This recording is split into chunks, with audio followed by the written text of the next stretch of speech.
Inverse start करेंगे हम लोग। Inverse of matrix,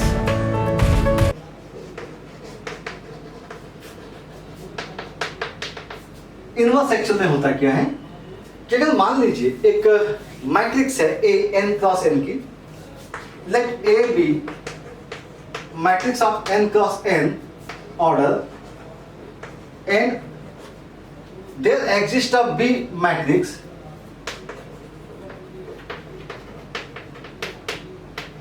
a matrix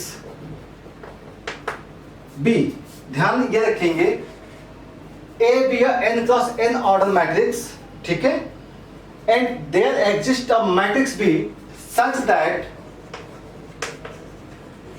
अगर हम इन दोनों का मल्टीप्लीकेशन करें तो रिजल्ट क्या आना चाहिए, आई एन आना चाहिए। तो बी जो होगा सच that this therefore B is known as inverse of matrix।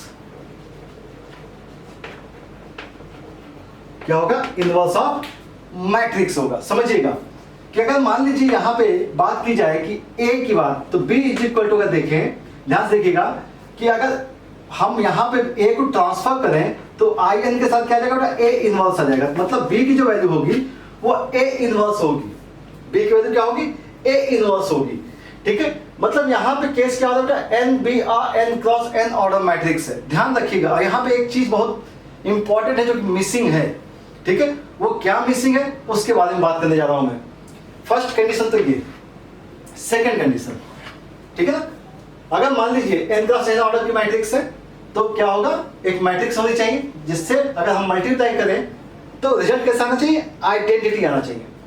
Second के बारे में बात करते हैं कि अगर मान लीजिए A into A inverse, A into A inverse क्या होना चाहिए बेटा, आई होना चाहिए। अभी तो बात हुई थी कि बी की जगह हम अगर ये पुट कर दें तो इसका मतलब ये है कि अगर हम ऐसा करें कि ए लिखें, ए इनवर्स को अगर हम इधर ट्रांसफर करें तो ये ए इनवर्स का इनवर्स हो जाएगा, ए इनवर्स का इनवर्स हो जाएगा, कंफर्म ऐसा होगा, ठीक है। नेक्स्ट अगर बात करें, नेक्स्ट जो कि बहुत इंपॉर्टेंट है कि अगर बात की जाए, अभी हमने बात की थी a into A joint of A, ध्यान से देखिएगा, a into A joint of A की वैल्यू होती है in a determinant I N होती है। इन अ डिटर्मिनेंट क्या होता है, आई एन होती है। तो अच्छा अगर हम लोग देखेंगे, ध्यान से देखिएगा, अगर हम बात करें a इंटू, अगर ये डिटर्मिनेंट को हम इधर ट्रांसफर करें तो एक ज्वाइंट ऑफ ए हो जाएगा divide by in determinant of A हो जाएगा is equal to I n हो जाएगा। हो सकता है ऐसा। इसका मतलब ये है कि अगर हम ए को इधर ट्रांसफर करें, ए अगर इधर ट्रांसफर करें, जैसे कि हमने ट्रांसफर किया, देखिए हम लोग क्या कर रहे हैं, हम लोग इसको ट्रांसफर कर रहे हैं इधर, तो क्या आ जा रहा है, इनवर्स आ जा रहा है। तो अगर हम ए को इधर ट्रांसफर करते हैं तो इसका मतलब हो गया adjoint of A upon in determinant of A is equal to the A inverse. इससे एक चीज समझिएगा कि क्या हो जाता है, determinant of A, adjoint of A upon determinant of A is equal to क्या आएगा, ए इनवर्स आएगा। इसका मतलब समझिएगा कि अगर ए इनवर्स आपको निकालना है, ए इनवर्स आपको निकालना है, इसका मतलब है डिटरमिनेंट ऑफ ए की वैल्यू 0 नहीं होनी चाहिए, डिटरमिनेंट ऑफ ए की वैल्यू 0 नहीं होनी चाहिए। तो इसका मतलब है कि इन पूरे मैट्रिक्स में कंक्लूजन क्या निकल रहा है, A must be a non singular matrix, non singular, A must be a non singular matrix. क्योंकि अगर ये सिंगुलर हो गया तो आप इनवर्स निकाल ही नहीं सकते। ये बात समझ में आ रही है, कैसे पता चला, वो हम लोगों ने इस कंडीशन से फाइंड आउट कर लिया, ए इनवर्स निकाल लिया, ठीक है। बात समझ में आ रही है। अच्छा ये सब चीजें हो कैसे रही समझिएगा, ठीक है। अच्छा एक काम करते हैं, ए इंटू ए इनवर्स, आपको ये पता है कि a इंटू ए इनवर्स की वैल्यू क्या है बेटा, आई है, ठीक है। हम लोग क्या करते हैं कि अगर इससे आपको बात समझ में नहीं आ रही तो एक चीज समझिएगा कि अगर हम मान लीजिए a इनवर्स इसके साइड में मल्टीप्लाई कर दें, क्या कर दें, a इनवर्स अगर हम मल्टीप्लाई कर दें तो a इनवर्स इंटू a क्या हो जाएगा, आइडेंटिटी हो जाएगा। तो यहां पे मान लीजिए आइडेंटिटी हो गया, और यहां पे क्या होगा, किसी भी आइडेंटिटी के साथ मैट्रिक्स का मल्टीप्लिकेशन क्या आता है, मैट्रिक्स आता है। तो A inverse into I n की वैल्यू क्या आएगी, ए इनवर्स आएगी। आई हो गया, आई से मल्टीप्लाई करेंगे तो रिजल्ट क्या आएगा, यही आएगा। तो इसका मतलब ये है कि इस टाइप से भी आप इसे प्रूफ कर सकते हैं, इस कंडीशन को देख सकते हैं। क्लियर है? तो आपको ध्यान क्या रखना बेटा, A into sorry A inverse equal to क्या होता है, adjoint of A upon determinant of A. इसका मतलब सीधा सा है कि अगर आपको इनवर्स निकालना है तो किसी भी मैट्रिक्स का आप पहले क्या करते हैं, डिटरमिनेंट चेक करते हैं। अगर डिटरमिनेंट की वैल्यू 0 नहीं है तो ही उसका इनवर्स एग्जिस्ट करेगा, इनवर्स एग्जिस्ट करेगा। ठीक है, तो इस चीज को मेंशन कर देता हूं, if determinant of A is not equal to 0 then inverse exist, else not. Inverse exist कब करेगा, जब डिटरमिनेंट ऑफ ए की वैल्यू 0 नहीं होगी और नॉन सिंगुलर होगा। तो जब भी इनवर्स का क्वेश्चन आप करते हैं तो हमेशा ये चीज लिख के आती है कि if A is a non singular matrix, तो यहां पे जो फर्स्ट लाइन थी लेट ए बी या n cross n order matrix लिखा है, तो यहां पे ए बी या n cross n non singular matrix होना चाहिए था। क्या होना चाहिए था, नॉन सिंगुलर मैट्रिक्स। मैंने पहले बताया था आपको, यहां पे मैंने कुछ चीजें मिस की हैं। अब यहां पे बताने में अच्छा लगता है कि नॉन सिंगुलर क्यों होना चाहिए, क्योंकि आपको ये पता चल गया कि इनवर्स के लिए अगर सिंगुलर होगा तो इनवर्स एग्जिस्ट नहीं करेगा। ओके, तो ये सारी कहानी आपको समझ में आ गई होगी कि इनवर्स कैसे आपको निकालना है और इनवर्स की कंडीशन क्या है। ठीक है, तो ये 3 कंडीशन हमने बता दी हैं, और भी हम लोग बताएंगे, लेकिन पहले हम लोग सीखते हैं कि इनवर्स किसी भी मैट्रिक्स का कैसे निकालते हैं। ठीक है, ओके। देखो हम लोग को इनवर्स अगर किसी भी क्वेश्चन का निकालना है, find the inverse of the matrix, matrix दे रखी है तो इनवर्स निकालना बहुत आसान होता है। पहली चीज तो ये है कि आपको बता रखा है मैंने, इनवर्स का जो फॉर्मूला होता है वो ए इनवर्स, आपको ये पता होना चाहिए कि 1 upon determinant of A into adjoint of A होता है। ठीक है, मतलब किसी भी मैट्रिक्स का अगर इनवर्स निकालना है तो सबसे पहला काम ये करना है कि आप उसका डिटरमिनेंट फाइंड आउट कर दीजिए। क्या करना होता है, उसका डिटरमिनेंट फाइंड आउट करते हैं। ठीक है, तो जो क्वेश्चन हमारे पास दिया गया है उसका हम डिटरमिनेंट फाइंड आउट कर रहे हैं। 2 -1 1 -1 2 -1 1 -1 है 2। ठीक है, तो क्या आएगा वैल्यू 2 के रिस्पेक्ट में अगर देखें तो ये 4 -1 आ जाएगा और वैल्यू आएगी 3, और माइनस से माइनस प्लस हो जाएगा और ये आएगा 1 के साथ आएगा -2। ध्यान से देखिएगा, -2 और ये इधर जाएगा तो प्लस का 3 आ जाएगा, सॉरी प्लस का 1 आ जाएगा। ठीक है, क्योंकि माइनस है ना, और प्लस 1 के रिस्पेक्ट में देखा जाए तो क्या आएगा 1 -2 आ जाएगा। ठीक है, तो वैल्यू कितनी है बेटा, यहाँ वैल्यू आ गई 6, यहाँ वैल्यू आ गई -1 और यहाँ वैल्यू भी माइनस, तो वैल्यू कितनी आ गई 4 आ गई। और जैसे ही आपने देखा कि भाई डिटरमिनेंट की वैल्यू तो 0 नहीं है, means A is a non singular matrix, non singular matrix. और अगर ये नॉन सिंगुलर है तो implies that A inverse exist करेगा। ए इनवर्स क्या करेगा, एग्जिस्ट करेगा। ठीक है, तो आते हैं हम लोग इनवर्स निकालने पर। तो अब बच क्या क्या है, देखिए इनवर्स निकालने के लिए रिक्वायरमेंट क्या, 1 अपॉन डिटरमिनेंट ऑफ ए, वो आपने निकाल दिया। बच क्या क्या, एडजॉइंट ऑफ ए। तो एडजॉइंट ऑफ ए के लिए हम लोग बात की थी कोफैक्टर्स निकालने। क्या निकालना है, कोफैक्टर्स। तो कोफैक्टर्स निकालते बेटा C11 C12 C13। ठीक है, डायरेक्ट निकालने की कोशिश करेंगे। C21 C22 बेटा C23, C31 C32 बेटा C33। ये बता रखा मैंने, साइन कैसा होता है, प्लस होता है, minus plus minus plus minus and plus minus plus, ये साइन होते हैं इसके कोफैक्टर्स के। तो देखते हैं 2 के रिस्पेक्ट में, तो ऑलरेडी 2 -1 और 1 इनकी वैल्यू आपने निकाल ली होती है। कहां से निकाली होती, ये देखिए बेटे, ये ब्रैकेट्स होती है, ये ब्रैकेट के अंदर की जो वैल्यू होती है ना, ये कोफैक्टर्स होती है। ठीक है, तो मतलब पहली वैल्यू क्या आ चुकी है, 3 आ चुकी है, -1 आ चुका है, तो मतलब ये +1 हो जाएगा। -1 है ना, यहाँ पे कितना है, -1 है, तो ये वैल्यू -1 हो जाएगी। ठीक है, C21 इन सब के लिए बात करनी पड़ेगी। अब देखिए -1 के रिस्पेक्ट में अगर हम बात करेंगे, देखिएगा -2 आएगा, -2 और प्लस का 1 आएगा, -2 + 1 आएगा। ठीक है, देखिएगा ध्यान से देखिएगा, -2 +1 आएगा। 2 के रिस्पेक्ट में देखते हैं, 4 - 1 वैल्यू आएगी 3, ठीक है। -1 के रिस्पेक्ट में देखा तो वैल्यू आएगी -2 एंड +1, -2 +1 आ गया, ओके। अब बात करते हैं 3 1 के रिस्पेक्ट में। 1 के रिस्पेक्ट में देखा तो 1 माइनस का 2 दिख रहा है, 1 - 2 दिखेगा, ठीक है, 1 - 2 दिखेगा, ठीक है। और बात हो रही है -1 के रिस्पेक्ट में, तो -1 के रिस्पेक्ट में देखें तो -2 एंड +1, -2 +1 दिखेगा, ठीक है। एंड 2 के रिस्पेक्ट में देखें तो 4 एंड -1, ध्यान से देखिएगा, 4 - 1 दिखेगा, ठीक है। तो हमने क्या निकाल लिया, कोफैक्टर्स निकाल लिया। तो अब कोफैक्टर मैट्रिक्स बन जाएगी, कोफैक्टर मैट्रिक्स। कोफैक्टर मैट्रिक्स के बारे में बात कर लेते हैं। जैसे ही कोफैक्टर मैट्रिक्स के बारे में बात की तो कोफैक्टर मैट्रिक्स कैसा आएगा बेटा, 3 आएगा, 1 आएगा, -1, 3 1 -1। यहाँ वैल्यू कितनी आ गई, 1 आ गई। यहाँ वैल्यू 3 एंड हेयर 1 आ जाएगी।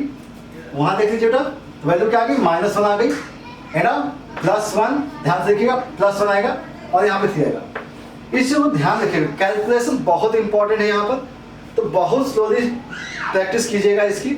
और प्रैक्टिस जब हो जाती है तो आप एक्सपर्ट हो जाते हो, क्योंकि इसमें कुछ ज़्यादा है ही नहीं, ठीक है। तो ये कोफैक्टर मैट्रिक्स आ गई। और जैसे ही कोफैक्टर आपने निकाला, इसके बाद आप क्या बोलते हो भाई, एडजॉइंट क्या होगा, adjoint of A is a transpose of cofactor. क्या होता है, ट्रांसपोज ऑफ कोफैक्टर होता है। इसका मतलब 3 1 -1 1 3 1 1 3 1 एंड -1 1 3। ऑब्वियस सी बात, देखिए यहाँ पे ट्रांसपोज करने की भी जरूरत नहीं थी, क्योंकि एक सिमेट्रिक मैट्रिक्स टाइप का था, ठीक है। तो ये एडजॉइंट ऑफ ए हो गया, एडजॉइंट ऑफ ए आ गया। इसका मतलब ये है कि ए इनवर्स का मतलब था 1 determinant of A into adjoint of A means 1 ए, 4 आ गया इन अ मैट्रिक्स 3 1 -1 1 3 1 -1 1 3। ये इसका इनवर्स निकल आएगा, ठीक है। तो इसका कैलकुलेशन थोड़ा ध्यान रखिएगा, क्योंकि इसमें मिस्टेक्स होने के चांसेस बहुत ज्यादा होते हैं, ठीक है। तो ये इनवर्स का कॉन्सेप्ट है, ठीक है। अगर मान लीजिए अगर हम ए मैट्रिक्स दिया होता और अगर डिटरमिनेंट की वजह अगर यहाँ 0 आ गई होती तो हम फर्दर प्रोसेस नहीं करते हैं, इसके आगे का प्रोसेस नहीं करते हैं, क्योंकि हम यहाँ पे क्या लिख देते हैं, inverse not exist, inverse doesn't exist because A is a singular matrix. अगर यहाँ पे 0 आ जाता है तो, ठीक है, अदरवाइज हमें ये कंप्लीट प्रोसेस करनी होती है। तो इनवर्स निकालना भी आसान हो गया, समझ में आ गया होगा आपको। तो हम लोग सिंगल क्वेश्चन ही करेंगे, क्योंकि ये क्वेश्चन बहुत आसान से हैं। अगर आप सिंगल टाइम एक बार देख लेते हैं, अच्छे से देख लेते हैं, तो आपको चीजें समझ में आ जाती हैं। हमने कोफैक्टर्स डायरेक्ट निकाल दिया है, बिकॉज हमने एडजॉइंट ऑलरेडी आपको बता दिया है। तो एडजॉइंट का वीडियो देखिए, अदरवाइज आप उससे भी पहले के वीडियो देखिए जिसमें हमने कोफैक्टर्स निकालना सिखाया है, ठीक है। तो अगर यहाँ पे कहीं कोई दिक्कत आती है तो पिछली वीडियो देख लीजिए, जहाँ पे हमने कोफैक्टर सिखाया है। तो उसके बाद ये चीजें बहुत आसान है, ठीक है। तो इनवर्स निकालना हमने सीख लिया। अब हम बात करेंगे कि इनवर्स एंड एडजॉइंट से रिलेटेड जो प्रॉपर्टीज होती हैं उनका यूज हमें कैसे करना है और वो प्रॉपर्टीज होती क्या है। बात समझ में आ रही? चलिए, तो ये इनवर्स का केस कंप्लीट। बात करता हूँ नेक्स्ट प्रॉपर्टीज के बारे में बात कर लेते हैं कुछ इनवर्स की। तो एक प्रॉपर्टी मैंने लिखी रखी है यहाँ पे, ठीक ना, कि अगर a into B is equal to a into C दिया गया है, then b is equal to C, ठीक ना, b is equal to C. इसको बोलते हैं बेटा left cancellation law, left cancellation law.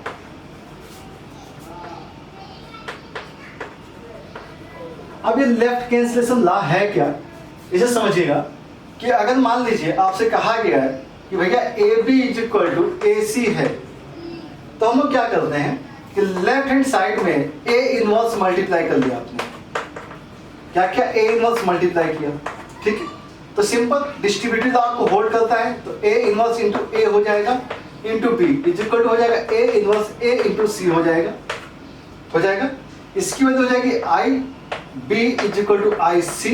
इसका मतलब हो गया बी इज इक्वल टू सी। बहुत सिंपल सा है, ठीक है ना।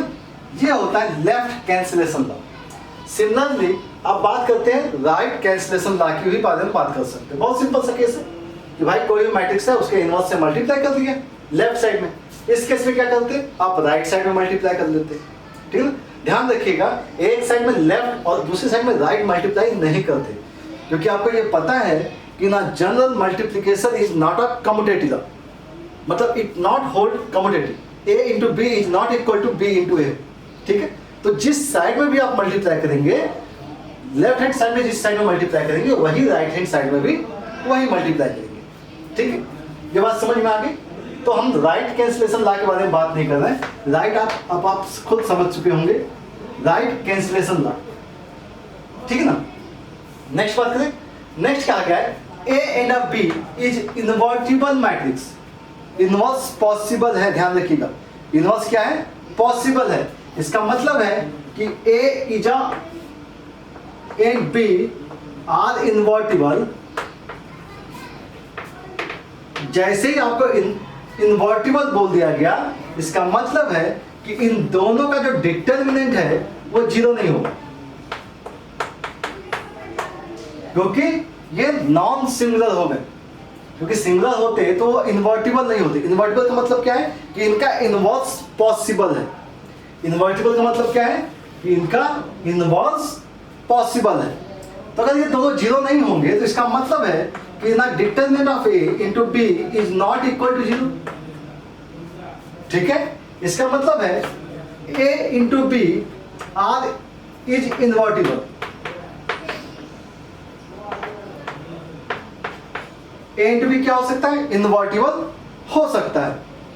ठीक है, अब देखते हैं अगर मान लीजिए आपसे कहा गया है कि B inverse into A inverse, अगर हम इसको a इंटू बी से मल्टीप्लाई कर दें, a इंटू बी से मल्टीप्लाई कर दें, ठीक है ना, मल्टीप्लाई कर सकते हैं। तो हम देखें तो भाई हमारे पास जो एलिमेंट है हम डिस्ट्रीब्यूटिव लॉ अप्लाई कर सकते हैं। तो ध्यान से देखिएगा कि हम यहाँ पे लिखते हैं a इंटू, हमने क्या किया, इसको एक साथ कर दिया तो b into B inverse into a inverse हो गया।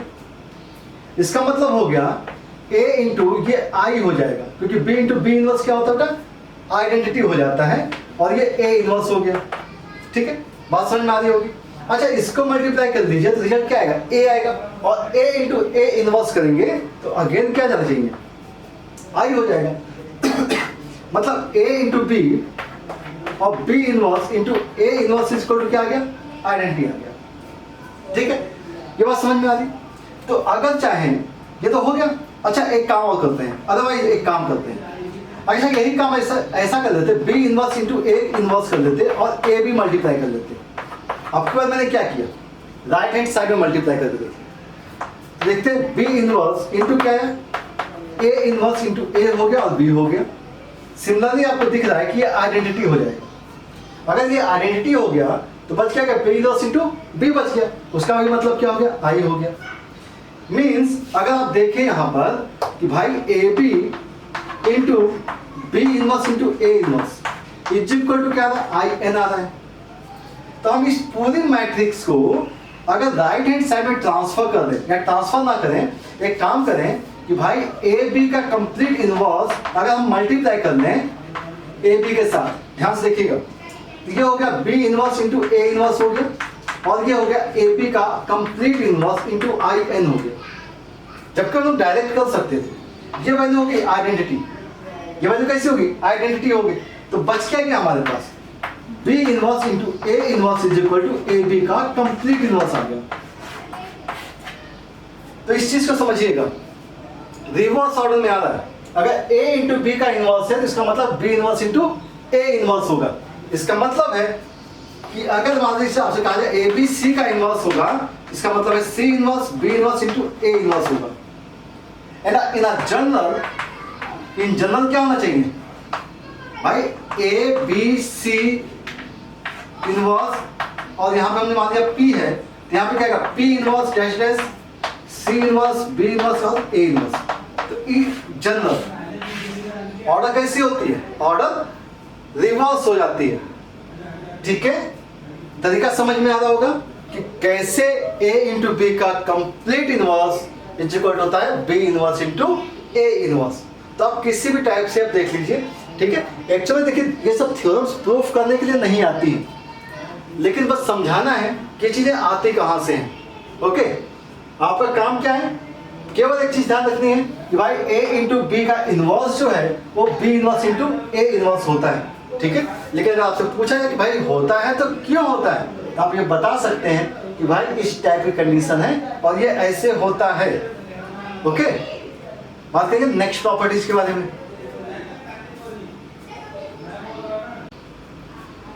चलो बात करते हैं नेक्स्ट प्रॉपर्टीज के बारे में, और ये प्रॉपर्टीज हैं, if A is invertible square matrix then A का ट्रांसपोज का इनवर्स कहा जाए, A ट्रांसपोज का इनवर्स इज अ इनवर्स का ट्रांसपोज, अगर ये दोनों की वैल्यू यहाँ पे क्या हो रही है, इक्वल दिखा रही है। ठीक है, तो इसको अगर हमें देखना हो कि एक्चुअली हो कैसे रहा है, तो यहाँ पे ऑलरेडी क्या कहा गया बेटा, A is an invertible matrix, invertible है। तो अगर A इज इन्वर्टिबल तो इसका मतलब है कि इसका डिटरमिनेंट 0 नहीं होगा। ये बात समझ में आ रही, इसका डिटरमिनेंट 0 नहीं होगा।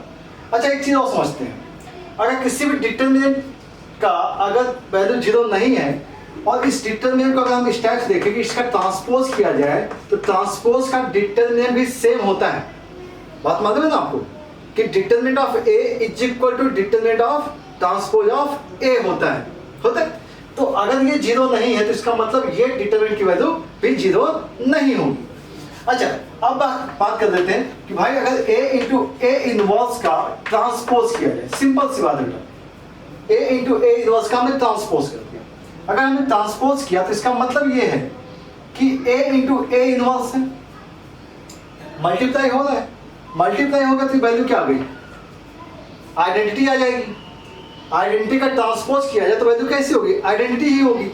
अब देख लीजिएगा, ध्यान से देखिएगा, बहुत छोटा सा आर्टिकल बेटा, इसका अगर देखा जाए तो A इंटू बी, इसे मान लीजिए B है और ये A है, उन दोनों का अगर ट्रांसपोज किया जाए तो ट्रांसपोज कैसा होता है, रेसिप्रोकल होता है, मतलब सॉरी रेसिप्रोकल नहीं, रिवर्स ऑर्डर में होता है। तो वैल्यू कैसे है कि A इनवर्स का ट्रांसपोज हो गया इंटू A का ट्रांसपोज हो गया इज इक्वल हो गया IN हो गया।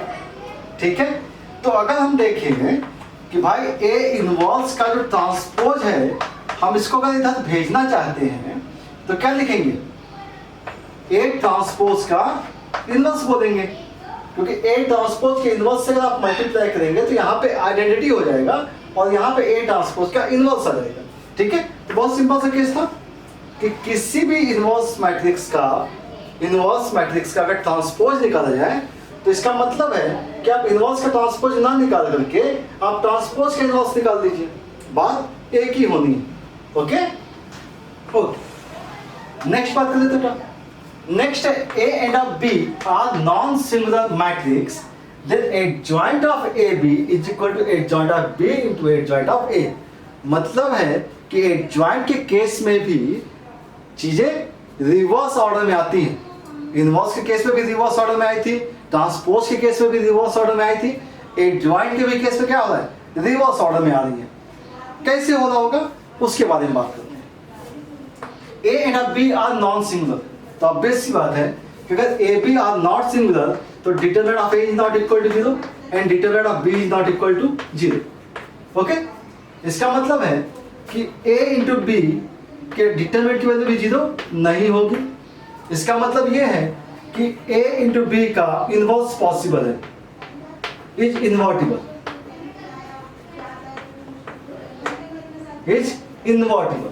ठीक है, चलिए तो हम लोग अब काम करते हैं कि भाई सिस्टम हो कैसे रहा है। तो सिंपल सा काम है, A इंटू बी हमने ले लिया और adjoint of B into adjoint of A ले लिया। आप राइट हैंड साइड से ले लीजिए या लेफ्ट हैंड साइड से ले लीजिए, कोई फर्क पड़ेगा नहीं।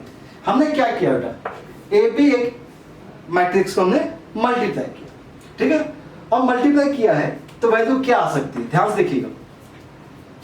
A इंटू हम ऐसा लिख सकते हैं, B into adjoint of B लिख सकते हैं, भाई B के साथ एडजॉइंट B लिख दिया और यहां पे आ गया adjoint of A, adjoint A।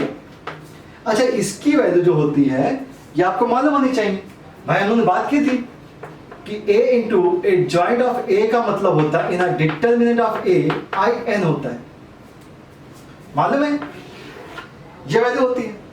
तो अगर हम लोग देखें कि a इंटू यहां वैल्यू क्या आ गई, in a determinant of b I n हो जाएगा into A joint of a आ गया। अब डिटर्मिनेंट क्या होता है, कांस्टेंट वैल्यू होती है, तो कांस्टेंट को आप बाहर निकाल दीजिए, ठीक है ना, कांस्टेंट क्या हो गया, बाहर हो गया। अब a आई एन अगर मल्टीप्लाई करेंगे तो भी क्या आएगा, a आएगा, तो वैल्यू क्या आ गई, a into A joint of a आ गया। आगे वैल्यू देखिएगा, ये वैल्यू, इसके लिए क्या लिखेंगे आप, इसकी जगह आप क्या लिख सकते हैं, in a determinant of b, इसे लिखेंगे in a determinant of a into I n लिखेंगे। इसका मतलब है कि हम लिख सकते हैं A B into I n, क्योंकि देखिए ध्यान से देखिएगा यहाँ पे ऑर्डर चेंज हो गया वो कोई फर्क पड़ेगा नहीं, क्योंकि कांस्टेंट क्वांटिटी है, दोनों का मल्टीप्लाई या इन दोनों का मल्टीप्लाई सेम क्वांटिटी होगी, ठीक है। तो यहाँ पे जो वैल्यू आ रही है वो ये आ रही है इसका, ठीक है। एक काम करने जा रहा हूँ मैं, जैसे हमने राइट हैंड साइड लिया था वैसे लेफ्ट हैंड साइड लेने जा रहा हूँ। लेफ्ट हैंड साइड में मैंने क्या किया, ए बी मल्टीप्लाई कर दिया, A B into A joint of A B, ठीक है। तो अगर आप देखें तो ये कंप्लीट एक मैट्रिक्स है, A B adjoint A B, ये इस कॉन्सेप्ट को होल्ड करती है, A into A joint of A B into A joint of A B. इसका मतलब हो गया कि सीधा सा मतलब आई एन, ठीक है। मतलब ये जो वैल्यू है ये वैल्यू इसके इक्वल है, ये जो वैल्यू है ये वैल्यू भी इसके इक्वल है। इसका मतलब है कि A B into A joint of b into A joint of a is equal to है A B into A joint of A B, ठीक है। अब ए बी इलिमिनेट हो सकते हैं क्योंकि इसका इनवर्स तो पॉसिबल है, तो इनवर्स आप यहां भी मल्टीप्लाई कीजिए, इनवर्स यहां भी मल्टीप्लाई कीजिए, लेफ्ट कैंसिलेशन लगा दीजिए, क्या लगाना है, इनवर्स यहां मल्टीप्लाई, इनवर्स यहां मल्टीप्लाई, लेफ्ट कैंसिलेशन लगाया, वैल्यू क्या आ गई, ए joint of b into A joint of a is equal to आ गया ए ज्वाइंट ऑफ ए बी। तो ये कॉन्सेप्ट भी ध्यान रखना है आपको कि कभी भी ए बी का अगर ए ज्वाइंट आपको निकालना है तो इसका मतलब है ए joint of b into A joint of a। Clear, बात समझ में आ रही होगी, ठीक है। अभी और कुछ प्रॉपर्टीज हैं उसके बारे में भी बात कर लेते हैं, ठीक है। नेक्स्ट प्रॉपर्टी के बारे में बात कर लेते हैं। तो नेक्स्ट प्रॉपर्टी है A is invertible then A joint of A transpose is equal to होता है ए ज्वाइंट ऑफ ए का कंप्लीट ट्रांसपोज, ठीक है ना। मतलब ए ट्रांसपोज का अगर आप एक ज्वाइंट निकाल रहे हो, इसका मतलब ये है कि ट्रांसपोज का आप अगर एक ज्वाइंट निकाल रहे हो या एक ज्वाइंट का ट्रांसपोज निकालिए, बात इक्वल ही होती है, ठीक है ना। तो हम लोग पहले फर्स्ट प्रॉपर्टी के बारे में बात करेंगे, देन सेकंड के बारे में बात करेंगे, ठीक है। तो यहां पे जो कंडीशन है a इज इनवर्टिबल, तो a इज इनवर्टिबल इसका मतलब हो गया कि in determinant of a is not equal to 0, इसका डिटरमिनेंट 0 नहीं होगा, ठीक है। तो हम लोग को क्या करना है, a into A joint of A transpose के बारे में बात करनी है। तो हम लोग एक काम कर सकते हैं, अच्छा a इंटू अगर ए ज्वाइंट ऑफ a के बारे में बात की जाए तो ये वैल्यू तो आपको पता है कि determinant of a into I n होता है, first property of adjoint, ये कंडीशन आपको मालूम है। एक काम करते हैं, अगर हम इन दोनों साइड का ट्रांसपोज निकाल दें, दोनों साइड का ट्रांसपोज निकाल रहा हूं, हमने ट्रांसपोज निकाल दिया, ठीक है। अगर हम ट्रांसपोज निकालना चाहते हैं तो इसका मतलब है कि हमने यहां पे लिखा ए ज्वाइंट ऑफ ए ट्रांसपोज लिख दिया into A power transpose is equal to, यहां पे तो कोई फर्क पड़ना नहीं है, आई एन का ट्रांसपोज भी कोई फर्क देगा नहीं, तो सेम वैल्यू ही आएगी, अभी भी राइट साइड में तो वैल्यू सेम आएगी, ऐसा ही होगा, ठीक है। अच्छा मुझे एक चीज और, यहां पे हम लोग एक काम और कर सकते हैं, अगर डिटरमिनेंट ऑफ ए दिया गया है तो हम इसको ऐसा भी तो कुछ लिख सकते हैं, ए ट्रांसपोज का डिटरमिनेंट, क्योंकि ए का जो डिटरमिनेंट होता है वो उसके ट्रांसपोज का डिटरमिनेंट सेम होता है। अच्छा अगर हमने ऐसा लिख दिया है तो ऐसा क्यों लिखा है भाई, भाई कोई तो रीजन होगा, ऐसा लिख दिया है तो कोई तो रीजन होगा, तो वो रीजन देख लेते जाओ। अच्छा मुझे एक चीज बताइएगा, यही लिख देता हूं कि भाई अगर बात की जाए कि ए joint of A transpose into आपसे कहा जाए ए ट्रांसपोज, तो वैल्यू बताएंगे आप क्या हो सकती है? अगर अच्छा एक चीज मुझे बताइए, a into A joint of A is equal to determinant of I n था, इज इक्वल टू ऐसा भी तो था बेटा, ए joint of A into A, ऐसा था या नहीं था? a into A joint of A या ए joint of A into A. तो यहाँ पे देखिए ए joint of A into A is equal to क्या आना चाहिए ना, determinant of A power T into I n, same value आनी चाहिए।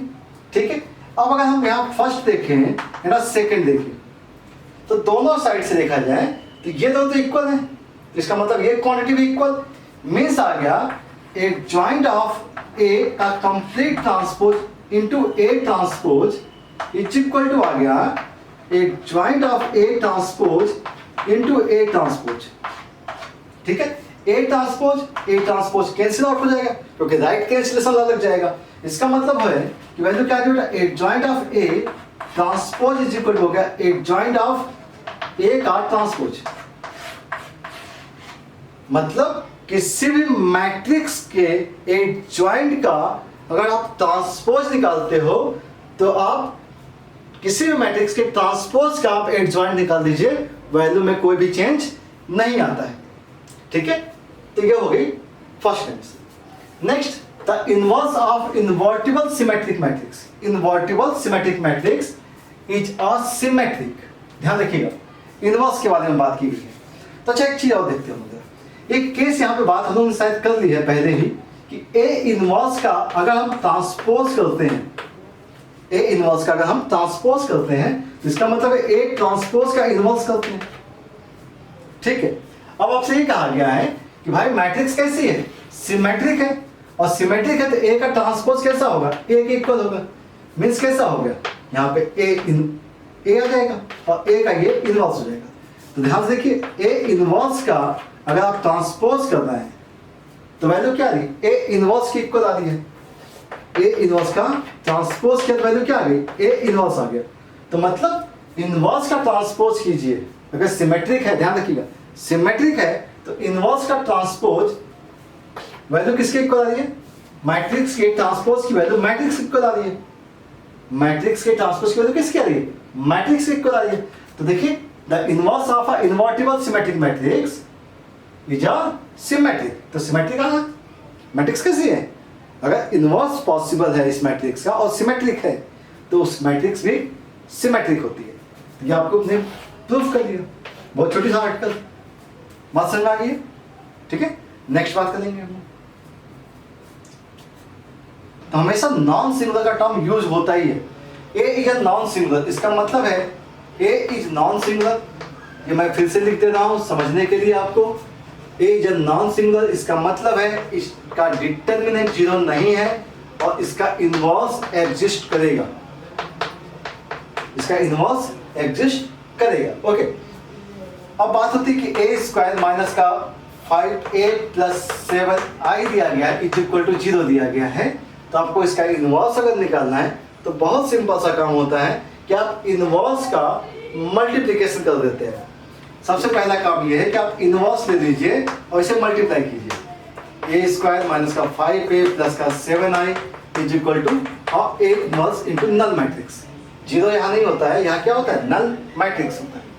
मल्टीप्लाई किया, ए इनवर्स इंटू ए करेंगे, ध्यान से देखिए ए इनवर्स ए स्क्वायर का मतलब ए इंटू ए होता है, माइनस 5 ए इनवर्स इंटू ए होगा, प्लस का 7 ए इनवर्स इंटू आई आ जाएगा, यहाँ पे आ जाएगा नल मैट्रिक्स। ये वैल्यू आई हो जाएगी, आई का मल्टीप्लिकेशन ऑलरेडी ए हो जाता है, माइनस ये हो जाएगा 5, इसकी जगह आई हो जाएगा, 1 नहीं लिखते हैं आई लिखते हैं। ठीक है, प्लस का ए इनवर्स इंटू आई ये हो जाएगा 7 A inverse is equal to आ गया नल मैट्रिक्स। तो ध्यान से देखिए 7 ए इनवर्स इज रिटर्न है, जब ट्रांसफर कीजिए तो 5i माइनस ए हो जाना चाहिए। मीन्स ए इनवर्स की जो वैल्यू आएगी वो आएगी 5/7i माइनस 1/7a। ठीक है, तो कुछ इस टाइप से आपको आंसर निकालना पड़ता है ए इनवर्स का। और ऐसे क्वेश्चन आपको बोर्ड में भी दिख जाते हैं, ठीक ना, ऐसे क्वेश्चन बोर्ड में भी दिखेंगे, मेंस में भी दिख जाते हैं। ठीक है, तो बात समझ में आ गई होगी इनवर्स कैसे निकालना है। ठीक है, बहुत सिंपल सा था। लास्ट क्वेश्चन के बारे में बात कर लेते हैं। क्वेश्चन नंबर 6 देख लेते हैं।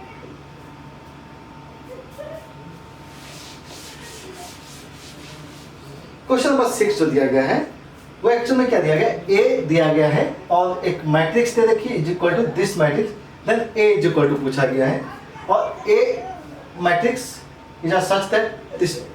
तो ध्यान से देखेंगे तो क्वेश्चन बहुत इजी दिखेगा।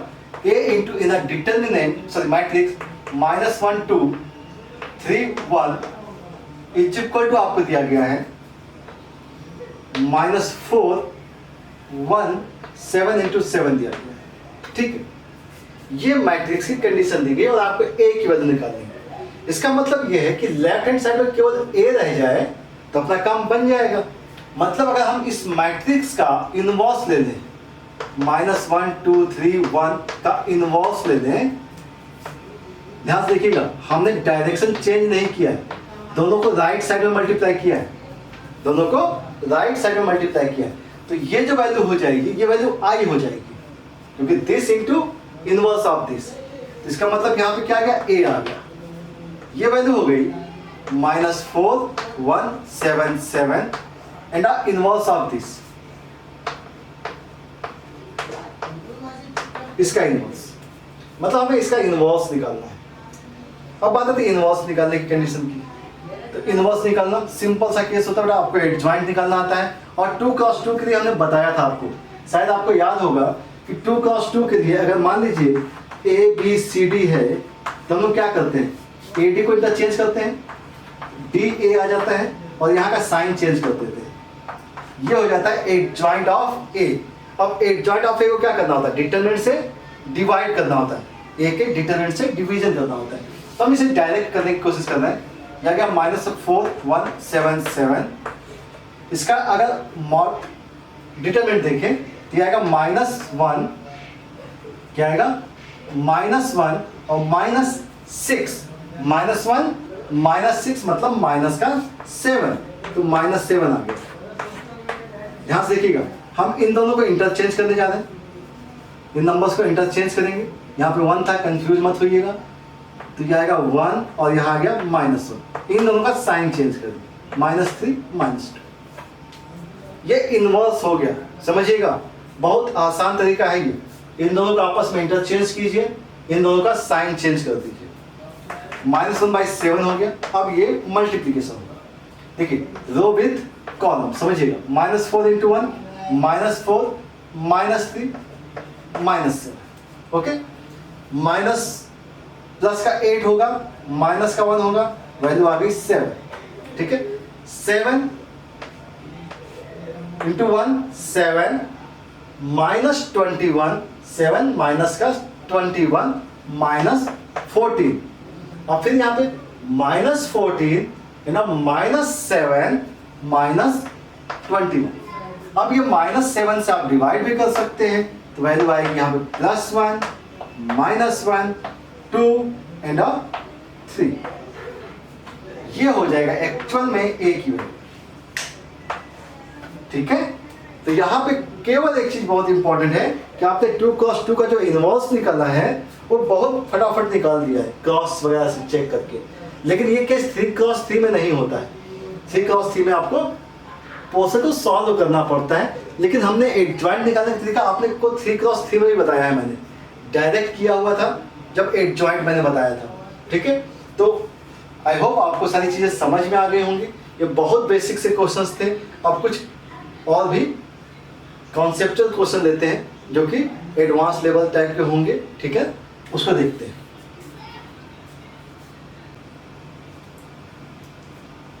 तो बात हम लोग करते हैं क्वेश्चंस की, और यहाँ पे जो क्वेश्चन है उन्होंने एक पैराग्राफ बेस्ड क्वेश्चन दिया हुआ है, ठीक है। और इस टाइप का क्वेश्चन जो है वो AIEEE में पूछा गया है, ठीक है।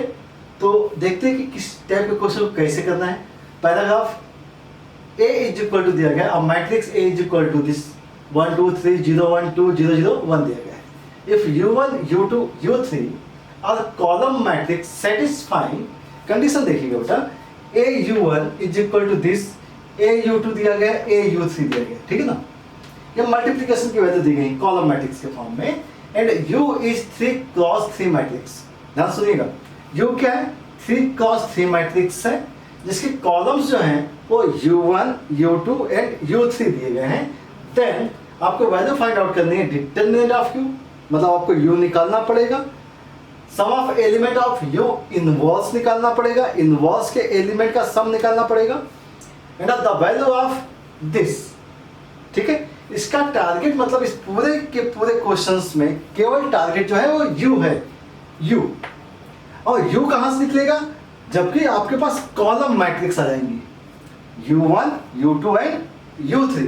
ठीक है, अब कॉलम मैट्रिक्स का जो रिलेशन दिया गया है वो AU1 दिया गया है। तो बहुत सिंपल सा क्वेश्चन है बेटा, हम लोग के पास सिंपल सा काम ये है कि भाई A जो दिया गया है, A क्या दिया गया है? 1 0 0 दिया गया है, 2 1 0 दिया गया है एंड 3 2 1 दिया गया है। अब U1 is a column matrix, तो हमने क्या लिख लिया बेटा? X1 Y1 Z1 लिख दिया। ठीक है, इज इक्वल टू हमें दिया क्या गया है? राइट साइड की वैल्यू 1 0 0। तो ऐसे क्वेश्चन को हम लोग बहुत जल्दी से कर देते हैं। ध्यान से देखिएगा, अगर हम इसे मल्टीप्लाई कर लें तो हमें वैल्यू क्या मिलेगी बेटा? x1 plus 0 plus 0 is equal to, अगर हम कंपेयर करें तो इसकी वैल्यू क्या आ जाएगी? 1 आ जाएगी।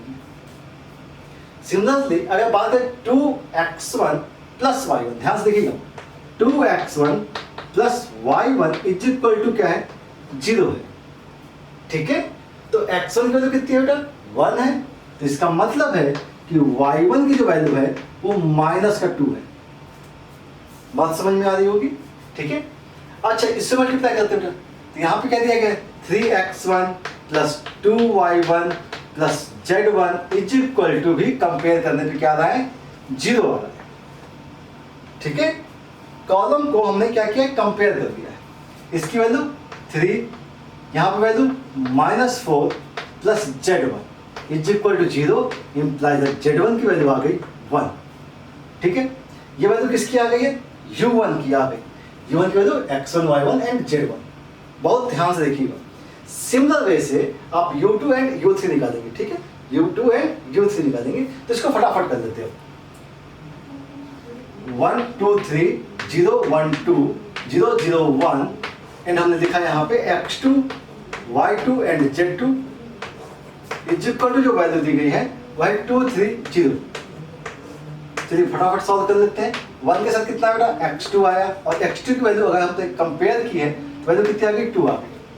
सेकेंड इक्वेशन देखते हैं, 2x2 plus y2 is equal to 3 है, ये वैल्यू आ गई 4। 4 को अगर इधर भेजा तो y2 की वैल्यू आ गई -1। ठीक है, y2 की वैल्यू क्या आ गई? -1 आ गई। नेक्स्ट बात करते हैं, नेक्स्ट है 3x2 plus 2y2 plus z2 is equal to क्या है? 0 है। ये वैल्यू दी गई है, x2 वैल्यू क्या है? 2 है, मतलब ये वैल्यू क्या आ गई? 6 आ गई। यहाँ पे वैल्यू आ गई -2 plus z2 is equal to 0 implies that z2 is equal to आ जाएगा -4। तो ये आपके पास U2 भी आ गया। U3 के बारे में बात कर लेते हैं। U3 देखिएगा 1 2 3 0 1 2 0 0 1 x3 y3 z3 is equal to दिया गया है 2 3 1। ठीक है, मल्टीप्लाई करना है, मल्टीप्लाई कर देते हैं। यहाँ से देखिए कॉलम से, तो यहाँ पे क्या आएगा? x3 आएगा केवल, और x3 की वैल्यू क्या है? 2 के इक्वल है। सेकंड रो को मल्टीप्लाई कीजिए बेटा, 2x3 plus y3 is equal to क्या आ रहा है? 3 आ रहा है, 3 के इक्वल है। तो x3 की वैल्यू 2 है, तो यहाँ पे कितना आ गया? 4 आ गया, तो y3 की वैल्यू आ गई -1। ओके, नेक्स्ट देखते हैं बेटा, 3x3 प्लस का 2y3 plus z3 is equal to आ गया 1। ओके, ये वैल्यू क्या है? 2 है, तो ये वैल्यू 6 हो गई। 2y2 कर देते हैं, तो 2y3 की वैल्यू कितनी हो जाएगी? -2 हो जाएगी, plus z3 is equal to क्या है? 1 है। यहाँ वैल्यू क्या है? 4। ट्रांसफर कीजिए, z3 की वैल्यू -3 आ जाएगी। ट्रांसफर किया वैल्यू क्या आ गई? -3 आ गई। इसका मतलब है कि जो हम लोगों ने u की वैल्यू निकाली है, u की वैल्यू जो है वो in a matrix u1 in this column, ध्यान से देखिएगा वैल्यू सब्स्टिट्यूट करने में गलती नहीं करना है। 1 -2 एंड 1, ये u1 हो गया। u2 के बारे में बात करते हैं, 2 -1 एंड -4 u की वैल्यू होगी एंड हेयर 2 -1 -3 2 -1 -3। तो ये जो कहानी हम लोगों ने कंप्लीट की है ना बेटा, एक सारा का सारा काम केवल u निकालने के लिए किया है। u की वैल्यू आ गई, अब u आ गया है तो पहला तो आंसर किया है कि the value of determinant of u। तो पहला काम तो आप डिटरमिनेंट निकाल लीजिए।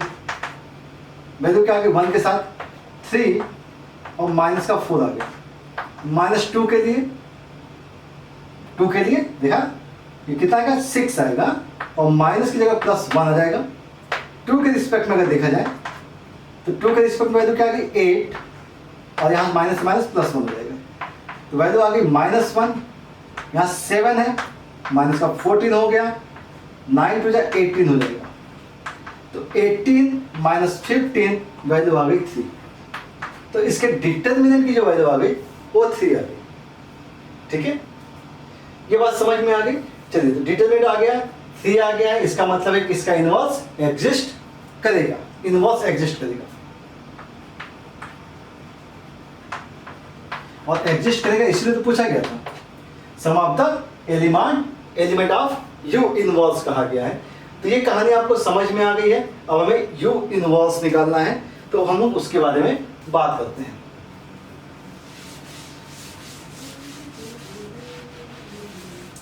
तो इनवर्स जो होगा वो कैसे निकालना है उसके बारे में बात कर ली जाए। तो यू हमारे पास दिया हुआ है जिसका डिटरमिनेंट हमने निकाल लिया है। अब बात करनी है मुझे इसके एक ज्वाइंट के, क्योंकि इनवर्स का मतलब ये होता है, हम लोग उसका इनवर्स का मतलब ये होता है कि हम उसके डिटरमिनेंट का डिवीजन करते हैं और एक ज्वाइंट ऑफ ए निकालते हैं। तो 1 डिटरमिनेंट ऑफ ए की वैल्यू कितनी बेटा 3 है और हम एक ज्वाइंट निकालने जा रहे हैं। एक ज्वाइंट हम लोग डायरेक्ट निकालने की कोशिश करते हैं।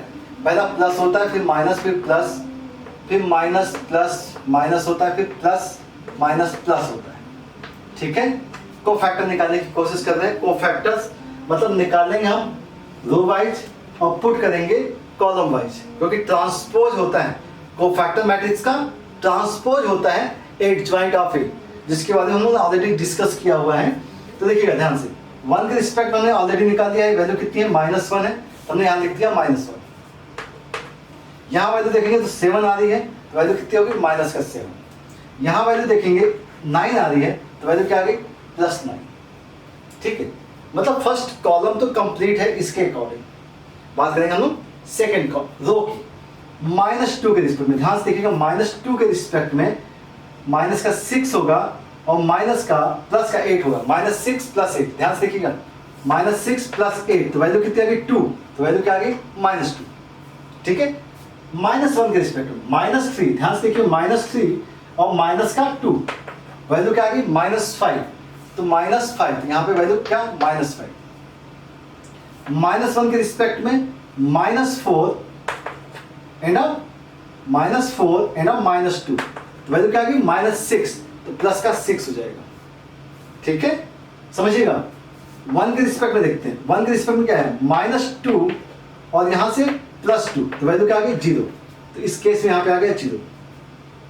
-4 के रिस्पेक्ट में -1 एंड -4 हो जाएगा, तो ये प्लस का 4 हो जाएगा, तो वैल्यू क्या आ गया बेटा +3, तो यहाँ पे क्या आ गया -3, क्योंकि साइन तो यहाँ माइनस का है। -3 के रिस्पेक्ट में देखते हैं तो -1 है और यहाँ पे आएगा प्लस का 4। ठीक है, तो यहाँ आ गया +3 आ गया। तो ये हो गया ए इनवर्स।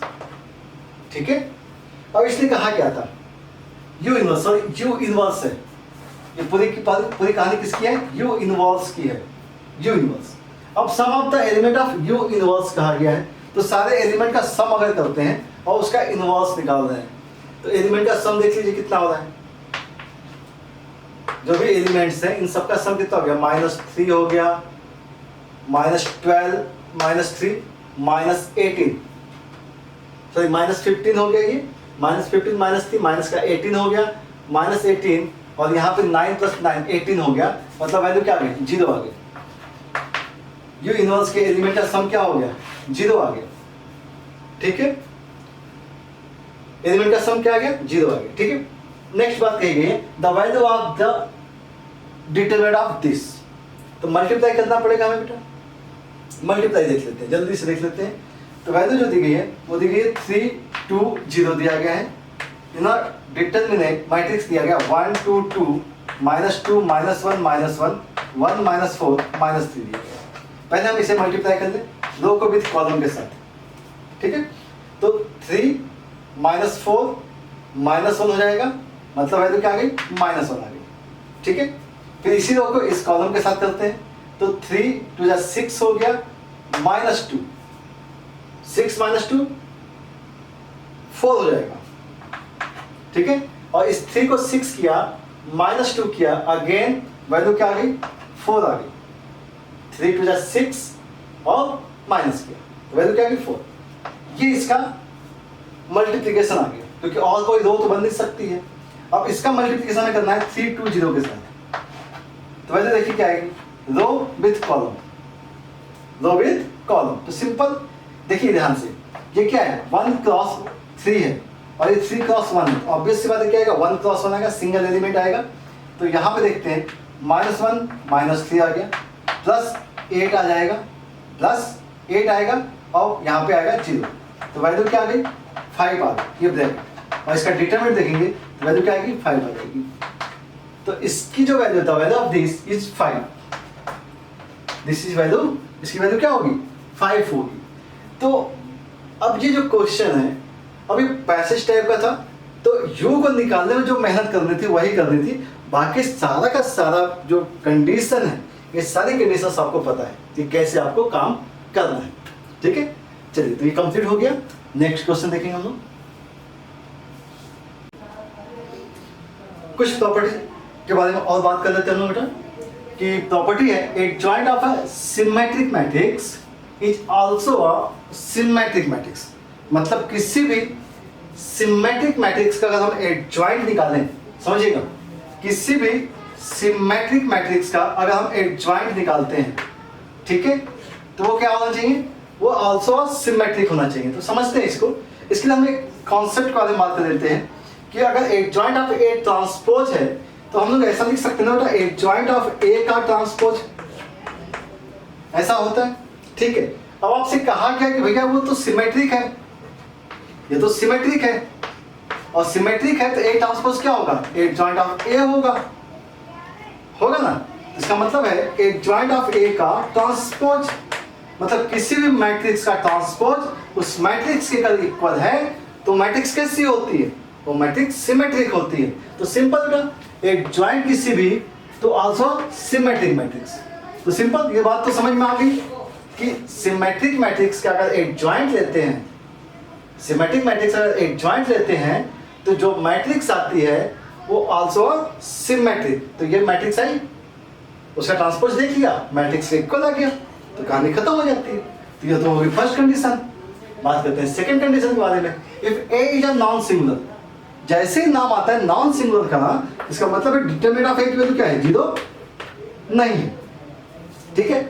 इसका मतलब है a इंटू ए इनवर्स अगर आप करते हैं, a इंटू ए इनवर्स करते हैं, इसकी वैल्यू क्या आती है, आई एन आती है। हम बात करते हैं इन दोनों साइड के डिटरमिनेंट की। तो वैल्यू कैसे है बेटा, आई एन का डिटरमिनेंट, वैल्यू यहाँ पे क्या आ जाएगी 1 आ जाएगी। और यहाँ पे हम इसको ऐसे लिख सकते हैं ए और ए इनवर्स का डिटरमिनेंट, ठीक है। मीन्स आ जाएगा ए इनवर्स आ गया, और इसको हम अगर इधर भेजेंगे तो 1 अपॉन डिटरमिनेंट ऑफ ए आ जाएगा, या हम इसे लिखेंगे ए डिटरमिनेंट का इनवर्स, ठीक है। तो इसको लिखने का तरीका एक बार कई बार पूछा गया है क्वेश्चन कि determinant of A inverse is equal to, आप देखें तो 1 अपॉन डिटरमिनेंट ऑफ ए है। ये इसका लिखने का एक दूसरा तरीका भी होता है कि determinant of A inverse is equal to 1 upon determinant of A. Clear, ठीक है। तो हम लोगों ने सारी प्रॉपर्टीज के बारे में तो बात कर ली है, ठीक है, और साथ साथ इसके क्वेश्चंस भी करेंगे, ठीक है। चलिए तो आप ये कंप्लीट कर लीजिए, अब हम बात करेंगे क्वेश्चंस के बारे में।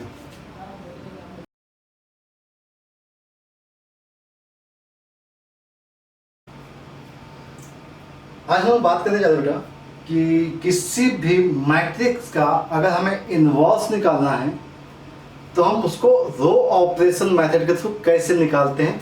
इसी को हम बोलते हैं एलिमेंट्री ट्रांसफॉर्मेशन।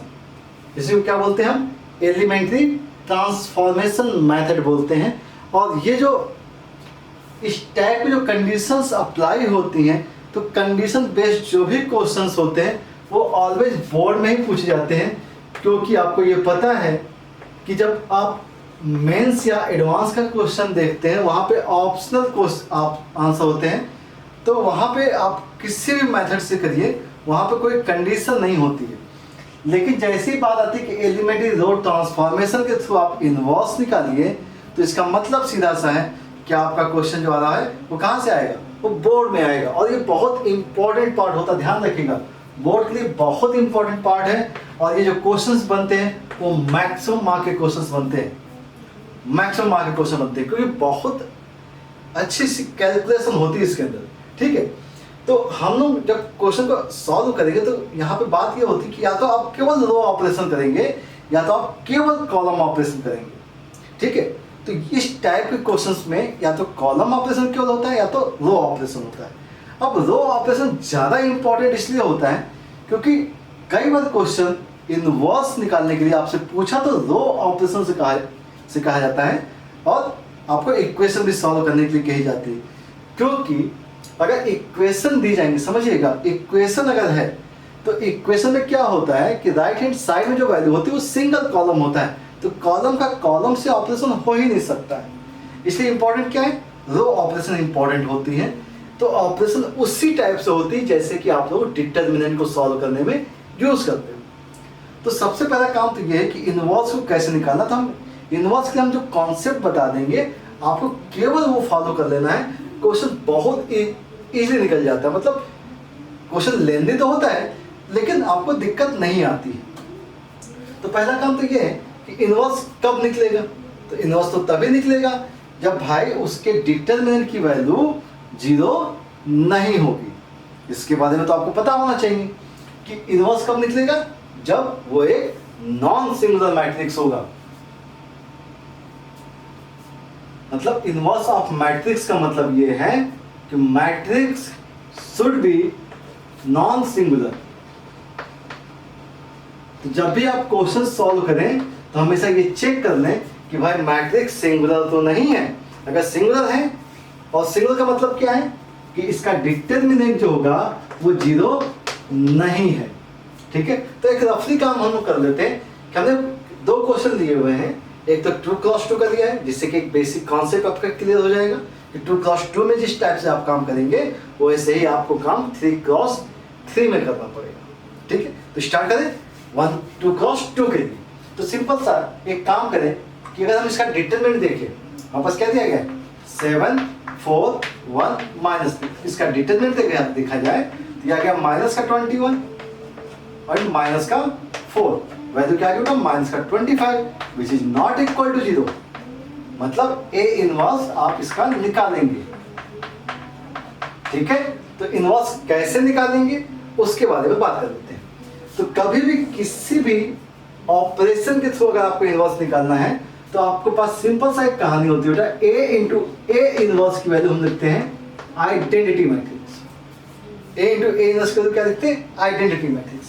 तो ए जो दिया गया है वो है हमारे पास 7 1 4 -3 इंटू हमने क्या लिखा था ए इनवर्स लिख लिया, और आई की जो वैल्यू है 1 0 0 1, क्योंकि अगर यहाँ 2 क्रॉस 2 है तो अब बेसिक बात है रिजल्ट क्या आ रहा होगा 2 क्रॉस 2 का आ रहा होगा, ठीक।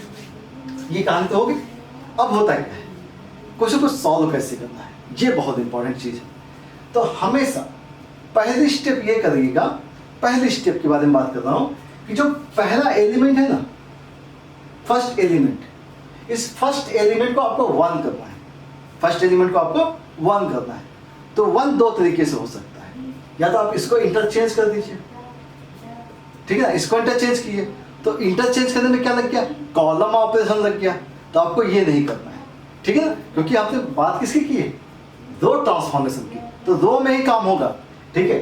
तो हम लोग क्या करें इसके लिए, तो सिंपल सा काम ये है कि हम लोग बात करेंगे कि यहाँ पर 7 है, हमें इसे कन्वर्ट करना है 1 में। किसमें कन्वर्ट करना है, 1 में कन्वर्ट करना है। तो हम 7 से इस रो को डिवाइड कर देंगे। किससे डिवाइड करेंगे, 7 से इस रो को डिवाइड करेंगे, इसका मतलब ये है कि हम R1 को चेंज करने जा रहे हैं 1/7 R1।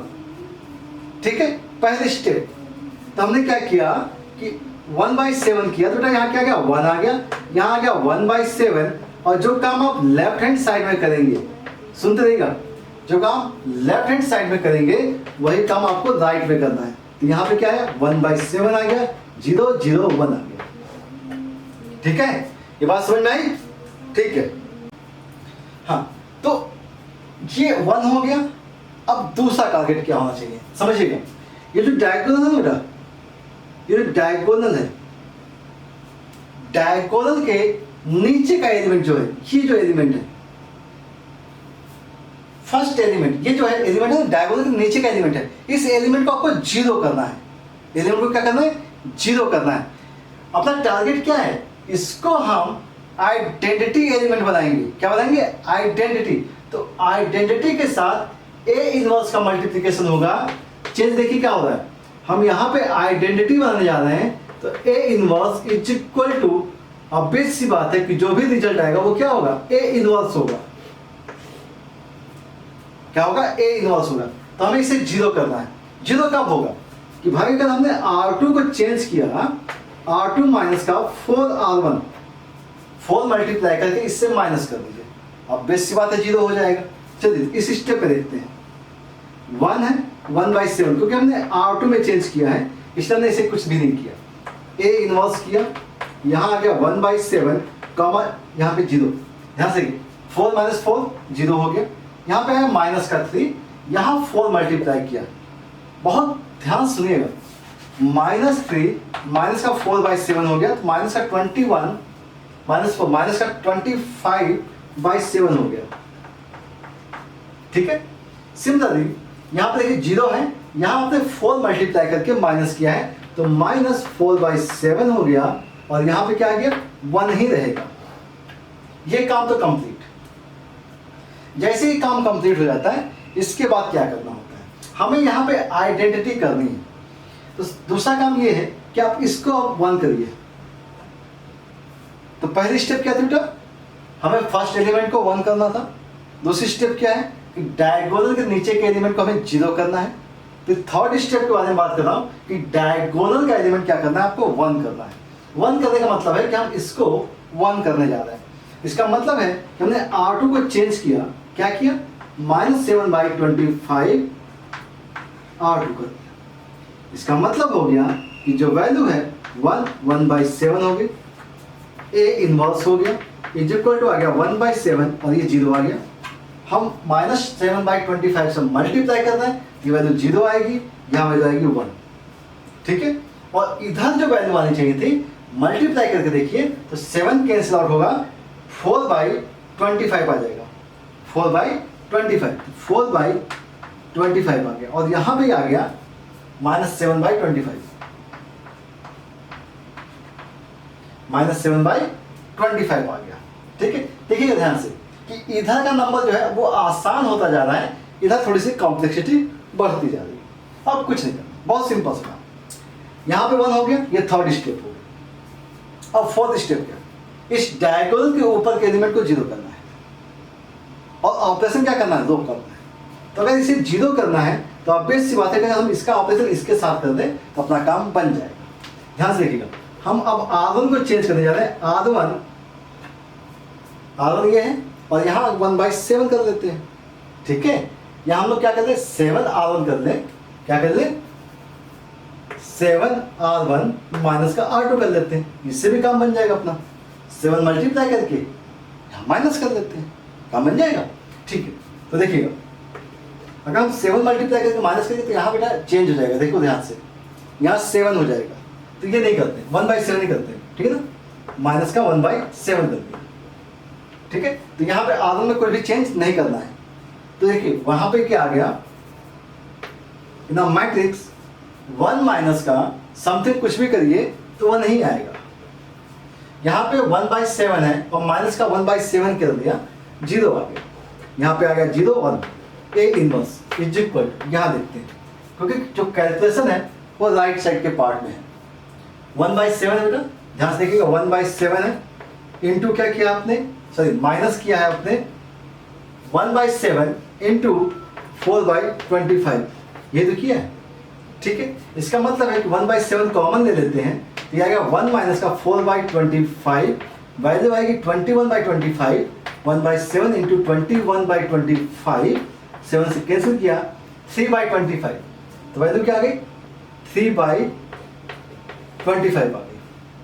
यहां से इसको माइनस किया है तो ये रिजल्ट आया 3/25। देखिएगा, इससे आपने इसको माइनस किया 1/7 करके, 1/7 किया है तो प्लस हो जाएगा, 7 कैंसिल आउट होगा, 25 आएगा 1/25। ठीक है, इसमें कुछ भी नहीं किया आपने, 4/25 हो गया और यहाँ आ गया माइनस का 7/25। एक चीज और देखिएगा, ये आइडेंटिटी हो गया, आइडेंटिटी हो गया, इसका मतलब ये हो गया ए इनवर्स। तो ए इनवर्स की वैल्यू जो आ गई 25 कॉमन ले लीजिएगा, और डिटरमिनेंट की वैल्यू, सॉरी मैट्रिक्स की वैल्यू आ गई 3 1 4 एंड अप -7। ठीक है, अब हमने इतनी मेहनत तो कर ली, अब चेक कर लेते हैं कि हमारा आंसर सही है या गलत है। ठीक है, तो देखिए वैल्यू क्या है, माइनस का 25 आई थी, कोई दिक्कत नहीं है, देखते हैं माइनस का 25 आता है नहीं आता है। इसकी जो वैल्यू है, अगर हम इसका कोफैक्टर देखें, एड जॉइंट देखें, तो इंटरचेंज करके बताया था मैंने आपको, माइनस का 3 कर दिया, 7 कर दिया, यहाँ पे साइन चेंज -4 -1, ये एक जॉइंट हो गया। ये वैल्यू सेम आ रही कि नहीं आ रही, ध्यान से देख लीजिएगा, ये माइनस आ रहा, बाकी सब प्लस आ रहा है, क्योंकि नीचे जो है -25 है। -25 अगर होता, अगर हम यहाँ पे देखें माइनस कॉमन ले लीजिए, तो माइनस का 1/25 आ गया, इन मैट्रिक्स माइनस का 3 -1 -4 7, ये तो आ रहा है, ये आ ना, ये क्या आ रहा है, इसकी वैल्यू ए इनवर्स की वैल्यू क्या आएगी 1/-25, 1 डिटरमिनेंट ऑफ ए और एक जॉइंट ऑफ दिस, तो ये वैल्यू इससे मैच कर देगी, तो हमारा आंसर इस टाइप से चेक हो जाता है कि हमारा आंसर सही आ रहा है या नहीं आ रहा है। तो ऐसे क्वेश्चंस के लिए बहुत पेशेंस रखने की जरूरत है, आपको हल्के हल्के आराम से इन क्वेश्चंस को सॉल्व करना है, कैलकुलेशन का ध्यान रखना है, और जो स्टेप बताई मैंने उसको फॉलो करना है। ठीक है, तो अब जैसे कि सोचिए कि अगर ये 2x2 का क्वेश्चन जो था वो इतना कैलकुलेटेड है, तो 3x3 का क्वेश्चन जो होगा वो कितना कैलकुलेटेड होगा। ठीक है, लेकिन इस बात की तसल्ली रखिएगा कि केवल कैलकुलेशन के बेस्ड पे ही आपको 6 मार्क्स मिल जाते हैं इन CBSE बोर्ड, इस कैलकुलेशन के बेस पे। तो बहुत मेहनत नहीं है, लेकिन ऐसे क्वेश्चंस को हमेशा एग्जाम में लास्ट में करना चाहिए। ठीक है, आसान होता है, लेकिन कैलकुलेशन की वजह से दिमाग खराब होता है, और एग्जाम के बीच में अगर आप इसे अटेम्प्ट करते हैं और कहीं किसी केस में अगर ये रॉन्ग हो गया तो फिर दिक्कत आ जाती है। तो कहाँ करना है इसे, एग्जाम के लास्ट में क्वेश्चन को अटेम्प्ट करना है इसे। क्लियर, तो हम बात करें अब 3x3 के बारे में। ओके,